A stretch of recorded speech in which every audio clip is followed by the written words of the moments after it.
I'd like to add a little bit and ask your opinion on it. There are a lot of things that have already been discussed: tax rate, simple tax rate with facilitation, sustainable growth, reforms.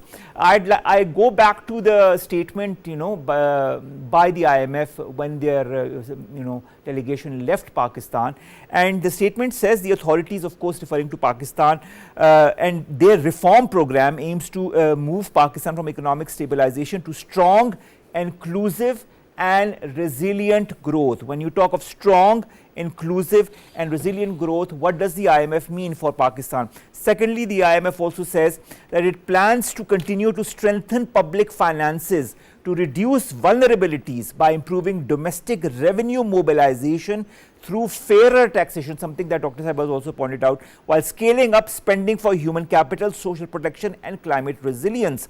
What methodology, in your point of view, needs to be applied to strengthen public finances through fairer taxation? Thank you very much. It's always a pleasure to be on your show. I do fully agree with my two esteemed colleagues, and insofar as your questions go about the IMF and taxation, we have successfully gone through a tough period. We have weathered a difficult storm, essentially, since the end of COVID. And when this agreement and this process has finalized, we are now entering into a new agreement. That's what we're aiming for, and that's what we're laying the groundwork for now. And things are moving ahead in that direction. Personally, I believe that a strong tax effort for Pakistan, which is more based on tax breadth rather than tax depth, would be ideal. The way we go about this in discussions with the IMF is that we propose measures to them, because they don't tell us specifically what to do necessarily. What they do is they ask for certain targets to be met in order for sustainability to be achieved. When we propose the sorts of targets, oftentimes because of an absence of political will, as you have mentioned, as well as broad-based societal sacrifice, what we end up doing instead is going for methods such as indirect taxation.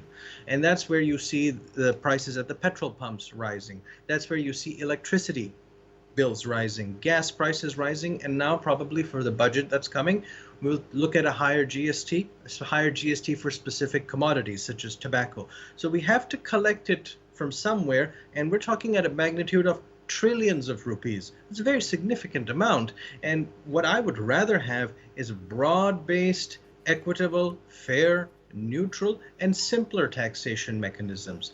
But tax will be a very important part of it, and as we have talked plenty of times before, tax is only one side of the equation.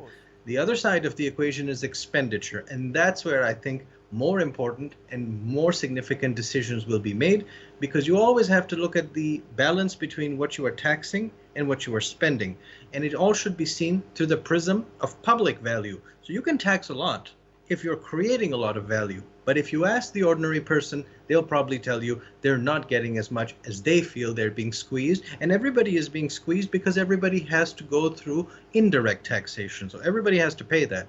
So I would like more public value to be created, fewer expenditures, and taxation can be higher, but it has to be broadly spread across, that everybody is paying their fair share. And this is somewhat absent from the discussion, because we tend to go as a society from jumping from episode to episode, rather than, as you correctly said, continuity. And that continuity's absence means that we have to look for quick fixes to remedy immediate problems. But there's always a difference between the urgent and the important. And I think that this should be our last IMF program if we can focus more on the things that are important rather than those that are merely urgent. Let's hope things go that way to you, because you always wait very patiently. I'll couple up 2 or 3 questions and ask your point of view on it. 1.8 million Pakistani diaspora in the UAE. Importance of human capital for consolidating Pakistan's economic outlook. Then our Prime Minister, who says that we are not seeking loans but joint collaborations and investments which will be mutually beneficial for both the UAE and Pakistan.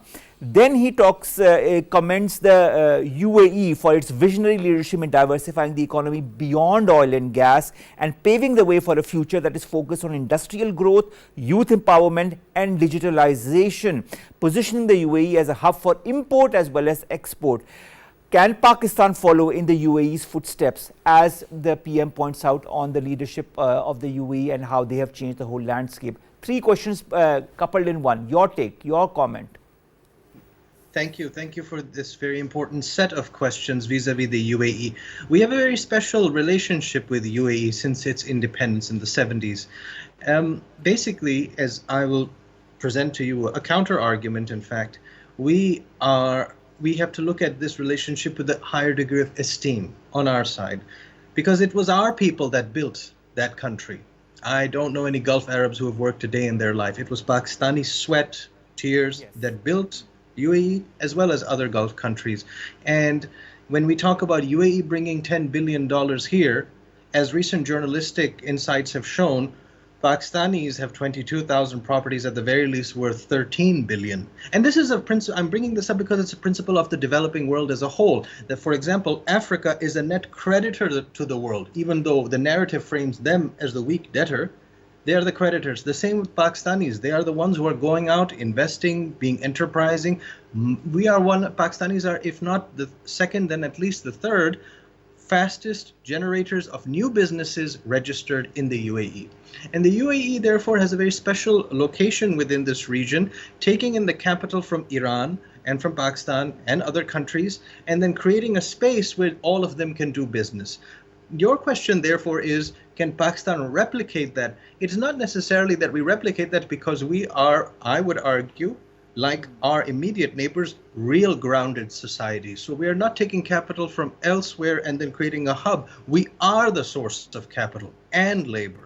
And ideally, we would do trade directly with our neighbors. We would do it cleanly. We would do it on our terms. So we wouldn't need places like the UAE. Now, if the UAE comes here and invests, I think it's a wonderful thing, because the people of the UAE and its leadership are very intelligent, and they're creating a reciprocal cycle of economic activity. And that's a very good thing, because if we put 12 billion there, at the very least, they're putting 10 billion here, you are creating a cycle.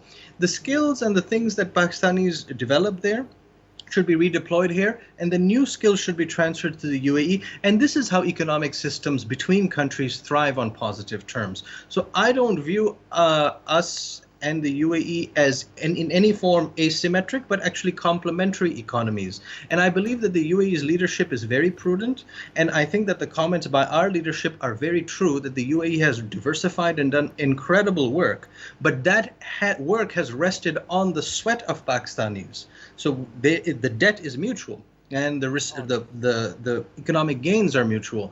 And therefore, I see this expanding manifold. And it isn't just the UAE. There is Qatar, there is Bahrain, there is Saudi Arabia. There are other economic hubs like this for whom Pakistan provides things and takes things in a reciprocal manner. So this prudence of our leadership and their leadership is a very good sign.